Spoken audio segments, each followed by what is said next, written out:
So guys, इंतहाई अफसोस के साथ आप लोगों को मैं ये खबर देना चाहूँगा कि शेर जो कि हमारा सबसे फेवरेट ड्रामा था आजकल पाकिस्तानी ड्रामा इंडस्ट्री में लगने वाला ऐसा ड्रामा जो बहुत ज़्यादा वायरल हो रहा था, बट अनफॉर्चुनेटली इस ड्रामे को बैन कर दिया गया है। इस ड्रामे को क्यों बैन किया गया है, क्या रीज़न है उसके पीछे, क्या लॉजिक ये लोग दे रहे हैं, और सबसे बढ़ के कौन से वो सीन थे जिसकी वजह से ये ड्रामा कंट्रोवर्शियल हुआ। ये ड्रामा वाकई बैन हो चुका है, इस चीज़ का क्या प्रूफ है और फ्यूचर में इसके लगने के चांसेस है भी या नहीं, इन सभी क्वेश्चंस के आंसर आपको सबसे पहले मैं बैन होने का प्रूफ दे देता हूँ। वो ये कि अगर आप देखें कि लेटेस्ट एपिसोड शेर ड्रामे की नहीं है, वो ड्रामा जो इतनी ज्यादा हाई टीआरपी रखता था फाइनली उसको नहीं लॉन्च किया गया, तो कुछ तो बड़ा लॉजिक है इसके पीछे। अगर हम सीन्स की बात करें तो यहाँ पर बड़े अजीबोगरीब सीन्स दिखाए जाते हैं, स्पेशली जिसकी वजह से आवाम ट्रिगर हुई वो सीन जहाँ पर एक बाप अपनी बेटी को जबरदस्ती अपने घर से निकालता है और निकाल कर उन लोगों की गाड़ी में डाल देता है जो लोग उसका रिश्ता लेकर आए थे। यानी कि बाप फ्री में अपनी बेटी दे देता है कि रिश्ते की जरूरत कोई नहीं, आप इसको ले जाओ और जाकर इसके साथ ब्याह करो या जो करना भी आप करो। ये चीज लोगों को बहुत ट्रिगर की और लोगों ने फिर इसकी कंप्लेंट्स करना शुरू कर दी पीटीए में,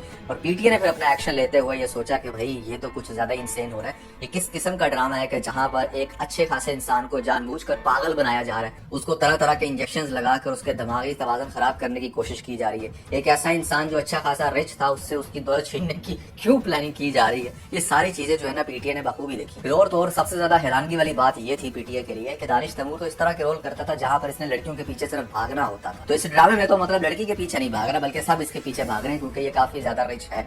और फिर इस ड्रामे के अंदर जो आपको तारा खान दिखाई गई है जो फजर का रोल प्ले कर रही है, ये आज भी उतनी खूबसूरत क्यों है जितनी खूबसूरत ये रक्सिया बिस्मिल में थी। ये तो मतलब गलत बात होगी ना कि एक लड़की जो आज से 4-5 साल पहले ड्रामे के अंदर अपनी ब्यूटी की वजह से बड़ी फेमस हुई, 4-5 साल बाद भी कैसे अपनी ब्यूटी को मेंटेन रख सकती है। भैया कुछ तो दाल में काला है। यहाँ पर लगता है कि सारा खान जो है ना ऐसे में कोई काला जादू कर रही है जिसकी वजह से वो पाकिस्तानी ड्रामा इंडस्ट्री में इतनी मकबूल हो रही है। पीटीए की नजर में देखने में ये भी आया कि यहाँ पर ये ड्रामा इंडिया के अंदर बड़ा वायरल हो रहा है। लोग वहाँ पर वीपीएन लगाकर और पता नहीं कौन कौन सी जुगाड़े लगाकर ड्रामा देख रहे हैं, इवन दो कि वहाँ पर हमारे सारे चैनल्स बैन है। तो इसी वजह से हमारी नेशनल प्राइवेसी एक बहुत बड़ा इशू बन गया था, जहाँ पर इंडिया में बैठे हुए लोग हमारे अंदरूनी मामला को देख पा रहे थे ड्रामे की सूरत में, और वो ऑब्जर्व करके यहाँ पर किसी भी किस्म का कोई अटैक कर सकते थे।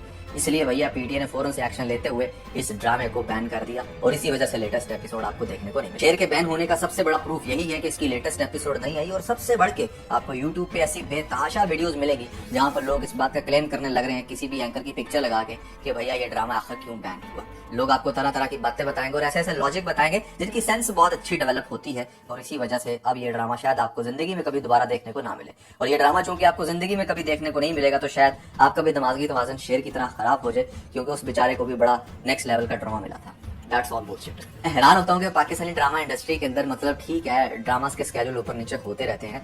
बहुत दफा देखने में ऐसा आया है कि किसी भी एक्सवाइज़ेड रीजन की वजह से मेजोरिटी केस में जब कोई इवेंट होता है जैसे यौम अशूरा आ गया, ईद आ गई, या फिर आप कह लें कि कल जैसे 14 अगस्त थी, तो पूरा पाकिस्तान सेलिब्रेशन में बिजी था। अब सेलिब्रेशन में बिजी होने की वजह से उसके डेडिकेटेड कुछ प्रोग्राम्स भी होते हैं जो आपको मेन स्ट्रीम मीडिया पर दिखाए जाते हैं।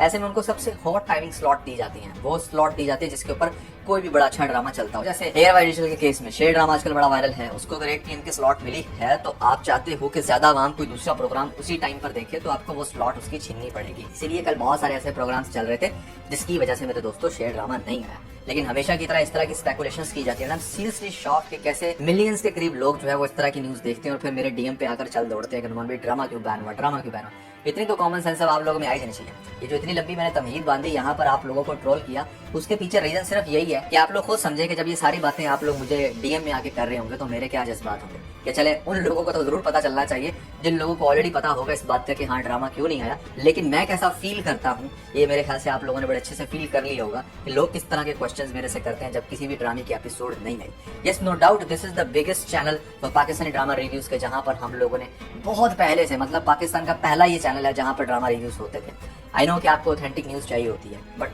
कॉमन सेंस भी कोई चीज है। आई थिंक बेवकूफ से बेवकूफ इंसान को भी पता चल जाना चाहिए कि अगर कोई ड्रामा किसी एक एपिसोड में नहीं आया तो उसके पीछे लॉजिक क्या हो सकता है, वो बैन नहीं हुआ होगा। थोड़ा सा बंदा सोच भी लेता है कि अच्छा यार 14 अगस्त थी तो क्या 14 अगस्त की वजह से ही कुछ ऐसा हुआ होगा। शेर ड्रामा जो है वो बड़ा इंटरेस्टिंग है, और इसकी लेटेस्ट एपिसोड जो नहीं आई 27 वो आपको नेक्स्ट वीक में देखने को मिलेगी। मोस्ट प्रोबेबली अपने उसी टाइम पे आएगा जो वेडनेसडे थर्सडे को ये ड्रामा लगता है, और हम इसके ऊपर रिव्यूज भी करेंगे। और इंटरेस्टिंग प्ले है इसका लेटेस्ट रिव्यू अगर आप देखें वहाँ पर मैंने आपको ऑलरेडी बता दिया था। अगर आप लोग बड़ा क्यूरियस हो के नेक्स्ट एपिसोड में क्या होगा, तो वहाँ पर बाप ने बेसिकली जो फजर का बाप है उसने बेटी को जबरदस्ती निकाल दिया घर से बाहर, फातिहा पढ़ दी है, और ऐसे में अब मुझे ऐसा लगता है कि इसकी शादी उसकी माँ यानी कि शेर की माँ इन दोनों की शादी करवा देगी, क्योंकि वो तो ऑन करने को अपनी ही बेटी तैयार नहीं है। और बदर चच्चा मुझे चूंकि नजर नहीं आ रहे, अगर आप लोगों को आए तो जरूर बताइएगा कमेंट सेक्शन में, शायद मैं बहुत सारी चीजें टीजर में स्किप कर जाता हूँ। तो वो हो सकता है कि यहाँ पर आप अपना इक्का कर लें मलिक फैमिली के साथ, ताकि दोनों मिलकर शेर को हार्ड टाइम दे। दोनों के गोल्स बड़े अजीब है ना। यहाँ पर अब मलिक फैमिली में ये जो शेर का अब्बा मियाँ है, इसने फजूल में एक जिद बना लिया कि हाँ बस शेर को जान से मारना ही मारना। अब ये कल के अंदर तो पहले ये तो देख ले कि किसके बेटे की वजह से तेरी बेटी की इज्जत खराब हुई। तो थोड़ी सी इन्वेस्टिगेशन तो करना कि उस रात अगर तेरी बेटी जो है वो शादी का मंडप छोड़कर भागी थी तो वो किसकी वजह से भागी थी। तो वो जिसकी वजह से भागी थी उसको पकड़ो, और वो उसी का बेटा है जिसके साथ वो आगे जाकर इक्का करेगा। तो दैट इज वेरी इनसेन कि आप लोग बस अपनी जिद में आकर चीजें कर रहे होते हैं, थोड़ी सी इन्वेस्टिगेशन करना पसंद नहीं करते। और दूसरी तरफ बदर चच्चा को तो सिर्फ होल्ड चाहिए, दौलत चाहिए, और यहाँ पर अपने दो नकम्मे बेटों को बैठाना है उसने उस तख्त के ऊपर जो शायद वो डिजर्व भी नहीं करते। और तो और बड़ी हैरानगी वाली बात यह है कि किस तरीके से शेर की जो बहन है उसकी शादी करवा दी गई है उनके साथ। मेरे ख्याल से दोनों को खुला लेकर यहाँ पर अपनी अपनी अलग अलग शादी करवा देनी चाहिए। जब इतनी दौलत हो ना आपके पास तो रिश्ते तो मतलब आपके पास पानी की तरह बहकर आते हैं। लोग सोचेंगे यार हम तो बड़े अमीर हैं, हमें तो फिर भी कोई रिश्ता नहीं मिल रहा। तो भाई अगर आप बहुत अमीर हैं और आपको फिर भी कोई रिश्ता नहीं मिल रहा तो मोस्ट प्रॉब्ली आपको कोई रिश्ता पसंद नहीं आ रहा। और रिश्ता पसंद आपको इसलिए नहीं आ रहा क्योंकि लड़कों को चाहिए हूर परी और लड़कियों को चाहिए प्रिंस चार्ल्स, ठीक है ना। और ऐसे में उनके आगे आप 200 ऑप्शंस भी रख दो, किसी न किसी में से कीड़ा निकाल देंगे। वो अपना फेस शीशे में नहीं देखेंगे कि भैया हम खुद किस तरह के दिखते। तो शादियों वाला एक बड़ा ही जेन्युइन इशू है हमारी सोसाइटी में, जिसको डेफिनेटली रिजॉल्व होना चाहिए। बहरहाल शेर के हवाले से मैंने न्यूज़ देनी थी कि सब फेक है, सब बकवास है। थोड़ा सा मैंने सोचा कि चलो एपिसोड नहीं है तो आप लोगों को एंटरटेन ही कर दिया जाए यहाँ पर चीज़ों को ट्रोल करके। आई होप कि आप लोगों ने ज़्यादा माइंड नहीं किया होगा। Never forget to like and share. और खास तौर पे मैं आप लोगों को एक और बात जरूर कहना चाहूँगा कि अब कुछ मजीद ड्रामे भी आए हैं। बिरयानी ड्रामे के बारे में बड़ा सुनने को आ रहा है कि भाई बड़ा अच्छा है, बट उसकी व्यूअरशिप इतनी स्ट्रॉन्ग नहीं है। मैं हर दूसरे ड्रामे के ऊपर रिव्यूज नहीं करता।